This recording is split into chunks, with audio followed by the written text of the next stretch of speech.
Hello student. तो चलिए प्राचीन भारत के इतिहास जो कि आर.एस. शर्मा द्वारा लिखा हुआ है उनका नेक्स्ट चैप्टर आर्यों का आगमन और रिंग वैदिक काल ये आज स्टार्ट करने जा रहे हैं। तो इस चैप्टर का जो पहला टॉपिक है मूल निवास स्थान और पहचान, मतलब आर्यों का मूल निवास स्थान और पहचान क्या था। तो ये देखिए मैंने नोट्स बनाए हैं जिसको मैं आपको एक्सप्लेन कर देती हूँ।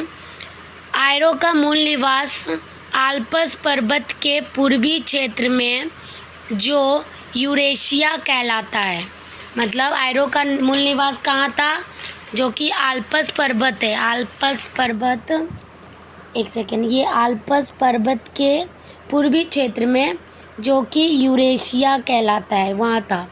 सेकेंड पॉइंट, भारत में आर्य भाषियों का आगमन 1500 ईसा पूर्व से कुछ पहले हुआ था। ओके। आर्य जनजातियाँ पशुचारण कबीलाई समाज था। कौन सा समाज था? पशुचारण कबीलाई समाज। अश्व यानी कि घोड़े का इनके जीवन में बहुत महत्व था। भारत में ऋग वेद से ही आर्य की जानकारी मिलती है, मतलब ऋग वैदिक काल से ही आर्यों की जानकारी भारत में मिलती है। ऋग वेद हिंदी यूरोपीय भाषाओं का सबसे पुराना ग्रंथ माना जाता है। इस वेद में आर्य शब्द का उल्लेख 36 बार हुआ है। इसमें 10 मंडल या भाग हैं, जिनमें मंडल 2 से 7 तक प्राचीनतम अंश है। जब आप ऋग्वेद पढ़ोगे ना तो आपको पता चल जाएगा कि मंडल क्या होते हैं, अंश क्या होते हैं, सब पता चलेगा। प्रथम तथा 10वां भाग सबसे बाद में जोड़ा गया है। ऋग्वेद की अनेक बातें अवेस्ता ग्रंथ में मिलती है। अवेस्ता ग्रंथ ईरानी भाषा का प्राचीनतम ग्रंथ है।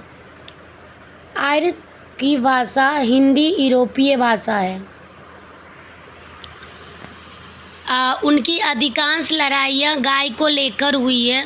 तो इस बात से आपको एक चीज़ पता चल रहा होगा कि उस ऋग वैदिक काल में या आर्य के आगमन के टाइम में घोड़ा और गाय दोनों का बहुत ही महत्व था। तांबे या कांसे के अर्थ में अयस्क शब्द का प्रयोग किया गया है, पर अभी तक क्लियर नहीं हुआ है, लेकिन ऐसा बोला जाता है कि तांबे और कांसे के अर्थ में अयस्क शब्द का प्रयोग किया गया है।